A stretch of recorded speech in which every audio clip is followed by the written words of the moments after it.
Video શરૂ કરતા પહેલા એક જ વિનંતી, આ વિડિયો છેલ્લે સુધી સાંભળજો.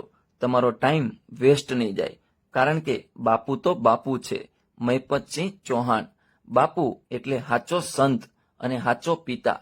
ઘરવાળા પણ આંગળી છોડી દે છે ત્યારે આશરો આપતો આ સંત ભગવાધારી કરતા પણ મને મોટો લાગે છે. હા, લખવું છે મન મૂકીને આજે, કારણ કે વૃદ્ધોના વિડીયો જોઈ આંખોમાંથી આંસુ વહી રહ્યા છે અને આ શબ્દો ફટફટ લખાઈ રહ્યા છે. હું મહિપતસિંહ ચૌહાણ વિશે લખી રહ્યો છું. મોટા ભાગે બધા લોકો ઓળખે છે અને જે નથી ઓળખતા એમને આ શબ્દો અસર નહીં કરે. જે નથી ઓળખતા એમણે બાપુનું ફેસબુક પેજ ખોલી જોઈ લેવું કે બાપુ એટલે બાપ, એક એવો બાપ જે શરૂઆતના જીવનમાં અન્યાય સામે લડ્યો. અહીં શબ્દોમાં હું તુકારો લાવી રહ્યો છું, પણ સાહેબ, જેના પ્રત્યે પ્રેમ હોય એને તમે કહીને સંબોધન કરો તો ફીકું લાગે. મને તમે કહેવામાં ફીકું લાગે છે. આજે હમણાં જ બાપુનો એક વિડીયો જોયો જેમાં ઈડરના મુસ્લિમ દંપતી આવ્યા. તેઓ બંને એકલા જ રહેતા હતા. તેમના પાડોશી ત્યાં વૃદ્ધાશ્રમમાં મૂકવા માટે આવેલા. ત્યારે મેં વિડીયોમાં જોયું કે બંનેને ખૂબ તકલીફ છે. તેઓ પેશાબ કરવા પણ ઊભા થઈ શકતા નથી.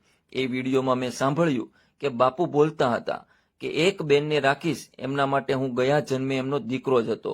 ત્યારે મને બહુ લાગણીઓ થઈ આવી.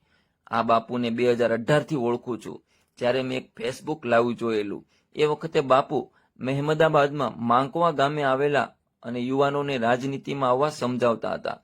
એ વખતે મનમાં થયેલું કે આ તો અલગ જ માણસ છે અને આ જીવનમાં કંઈક મોટું કરશે. એ વખતે મેં વિચારેલ દ્રશ્યો આજે સાકાર થઈ ગયા અને બાપુ એટલે બાપ એવું સાકાર થઈ ગયું. શરૂઆતમાં ફેસબુક લાઈવમાં રોડ, રસ્તા, સરકારી કચેરીઓ, અન્યાય સામે લડત, યુવાનોને પગાર ધોરણ કાયદા પ્રમાણે મળે, બાપુ બોલેગા એપિસોડથી અનેક લોકોને હિંમત આપી અને એ જ વખતે બાળકો માટે રહેવા, જમવા અને ભણવા માટે હોસ્ટેલ ઊભી કરી. એક બે નહીં પણ 1000થી વધારે બાળકો કે જેમના માતા પિતા હયાત ન હોય તેમજ સાવ ગરીબ હોય એવા બાળકો માટે ગુજરાતનો સૌથી વધારે બાળકોનો આ માણસ બાપ બન્યો. આપણા ઘરે 200 માણસનો જમણવાર હોય તો 5 દિવસ પહેલા પગ ઊભા કરવા પડે છે. અહીં 1000 બાળકો માટે રોજ સવારે ચા, નાસ્તો, નાહવું, બ્રશ, માથામાં નાખવાનું તેલ, શેમ્પુ, સાબુ, પાણી, રહેવાનું, એ બધાના પુસ્તકો, એમના એડમિશન, એમને મૂકવા જવા માટે બસ જેવા અનેક કામો પૂરા પાડ્યા અને બાળકો સુંદર ભણી રહ્યા છે. બીજું વિઝન આવ્યું કે યુવાનોને રોજગારી માટે તૈયાર કરવા માટે એવા એક્સપર્ટ લોકો શોધ્યા જે એમને તાલીમ આપે. લુહારી કામ, પકોડી, મોબાઈલ રિપેર, દરજી કામ, બ્યુટી પાર્લર જેવા 50થી વધારે કોર્સ કર્યા. પછી એ બધાને સેટઅપ કરવા માટે એમના સહયોગથી ધંધો અને રોજગારી આપી. આ અરસામાં બાપુ વકીલ પણ બની ગયા.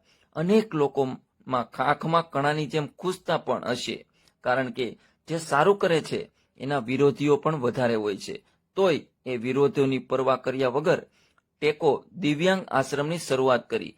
તારીખ પહેલા જ નક્કી કરી દેવામાં આવે કે ઓપનિંગ કરવાનું છે.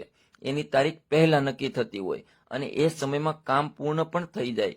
નવાઈ લાગીને આવી અનેક નવાઈઓ વચ્ચે ચૂંટણીઓમાં ઊભા રહ્યા. જ્યાં નિષ્ફળતા મળી તોય કોઈ ભેદભાવ કે મનમાં જરાય તકલીફ વગર એ કામ ચાલુ જ રાખ્યું.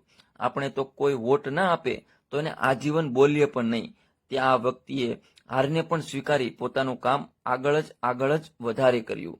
પોતાના દમ ઉપર આવડું મોટું સાહસ કરનાર આ ગુજરાતનો પહેલો વ્યક્તિ હશે કે જેને સોશિયલ મીડિયાની તાકાતનો ભરપૂર અને પોઝિટિવ ઉપયોગ કરી અનેકો કામ કર્યા. ધરતીનો છેડો એવું વૃદ્ધાશ્રમ સપ્ટેમ્બર મહિનામાં ખુલ્યું, જ્યાં તમામ સુવિધાઓ સાથે કેટલાય તરસોડાયેલા માતા પિતાનો દીકરો બન્યો. જરૂરિયાતમંદ બાળકોનો બાપ અને જરૂરિયાતમંદ માતા પિતાનો દીકરો કોઈ બન્યું હોય એવી પણ ગુજરાતની આ પહેલી ઘટના છે. મહિપતસિંહ ચૌહાણ એટલે લવાલનો લાલ. વસો તાલુકો ખેડા જિલ્લાનો સૌથી નાનો તાલુકો છે અને એમાં ખોબા જેવા ગામ લવાલમાં જે માથાના કુખે આ બાળકે જન્મ લીધો એવા એમના મહાન માતૃશ્રી દેવલોક પામ્યા છે. આ સન્નારીએ એમના દેહમાંથી એક મહામાનવને જન્મ આપ્યો જે સૌના આછું લૂછવા માટે જાણીતો છે. હવે આછું લૂછે કોણ?